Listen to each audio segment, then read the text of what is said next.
आज यानी 5 अगस्त को जम्मू कश्मीर में से अनुच्छेद 370 हटाए जाने की वर्षगांठ है। लेकिन बीते गुरुवार यानी 4 अगस्त को जम्मू कश्मीर के कुलगाम में आतंकियों ने घुसपैठ कर दी।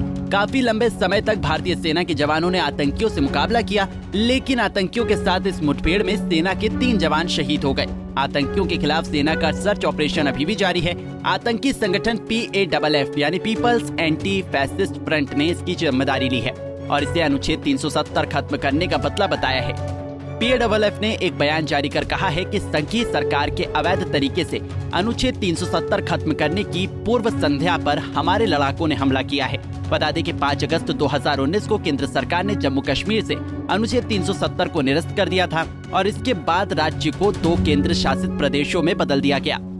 कुलगाम जिले के हलान वन क्षेत्र के ऊंचे इलाकों में आतंकियों के होने की सूचना पर सेना ने सर्च अभियान चलाया था, जिसमें कुलगाम पुलिस भी शामिल थी। अभियान के दौरान शुक्रवार 4 अगस्त शाम को आतंकियों से जवानों की मुठभेड़ हुई थी, जिसमें 3 जवान घायल हुए थे। घायल जवानों को इलाज के लिए अस्पताल ले जाया गया था, जहां देर रात उन्हें वीरगति प्राप्त हो गई।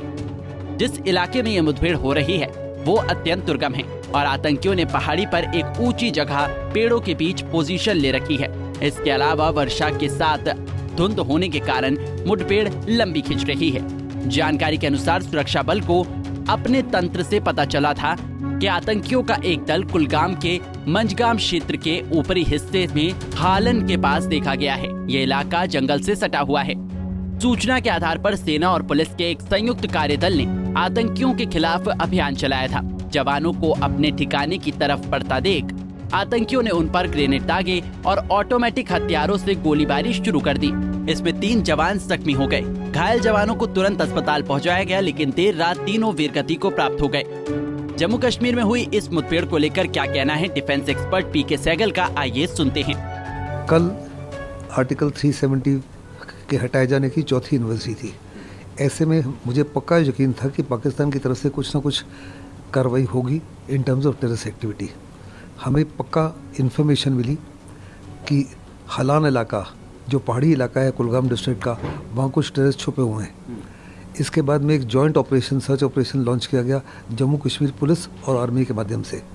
जैसे ही वो टेररिस्ट के हाई रोड के नज़दीक पहुँचे तो भयंकर फायरिंग शुरू हुई टेररिस्ट की तरफ से, जिससे 3 हमारे जवान घायल हो गए और बाद में उन्होंने वीरगति को प्राप्त किया। मुझे पक्का यकीन है कि ऑपरेशन को खूब इंटेंसिफाई कर दिया गया है और अगले 24 से 48 घंटे में ये जो टेररिस्ट हैं इनको ख़त्म कर दिया जाएगा।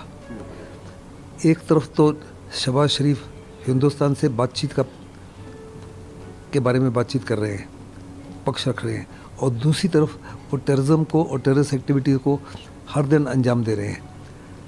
ये बहुत ज़बरदस्त डाइकोटमी है। हिंदुस्तान ने साफ तौर पे कहा है कि किसी प्रकार की कोई बातचीत नहीं होगी पाकिस्तान के साथ जब तक कम से कम कई महीनों तक पूरी टेररिस्ट एक्टिविटीज़ को बंद ना किया जाए। ड्रग ट्रैफिकिंग बंद हो, वेपन्स इंडक्शन बंद हो, फेक करेंसी बंद हो और पाकिस्तान पुख्ता एक्शन ले उन आकाओं के खिलाफ जो बड़े पैमाने पर हिंदुस्तान के खिलाफ टेररिस्ट एक्टिविटी करते हैं। आतंकियों से जवानों की मुठभेड़ ऐसे समय में हो रही है जब आज 5 अगस्त को जम्मू कश्मीर से अनुच्छेद 370 के निरस्त होने के 4 साल पूरे हो रहे हैं। इस मौके पर बीजेपी ने श्रीनगर में विजय मार्च निकालने का ऐलान किया है। सुबह 9:30 बजे नेहरू पार्क से शुरू होकर ये विजय मार्च शेर कश्मीर इंटरनेशनल कॉन्फ्रेंस सेंटर तक गई। वहीं एहतियात के तौर पर शनिवार यानी 5 अगस्त को अमरनाथ यात्रा को स्थगित किया गया है। आइए सुन लेते हैं कि उत्तराखंड के CM पुष्कर सिंह धामी ने अनुच्छेद 370 को निरस्त करने की चौथी वर्षगांठ के मौके पर क्या कहा।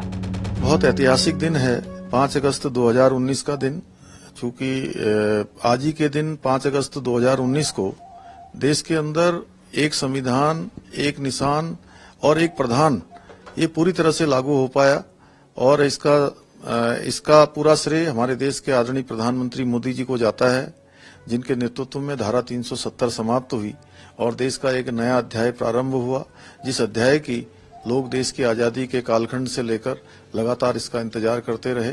इसलिए मैं आदरणीय प्रधानमंत्री जी का बहुत अभिनंदन करना चाहता हूं कि उनके नेतृत्व में देश कश्मीर से लेकर कन्याकुमारी तक सच मायने में एक हुआ। अब सवाल ये उठता है कि आखिर कब कश्मीर में ये हमले बंद होंगे, कब इन आतंकियों पर नकेल कसी जाएगी, कब तक हमारे जवान ऐसे शहीद होते रहेंगे। इन सभी सवालों पर गौर करना तो बनता है। कश्मीर में हो रही इन घटनाओं को लेकर आपके क्या विचार हैं, हमें कमेंट सेक्शन में जरूर बताएं। Bureau report, Punjab Kesari TV.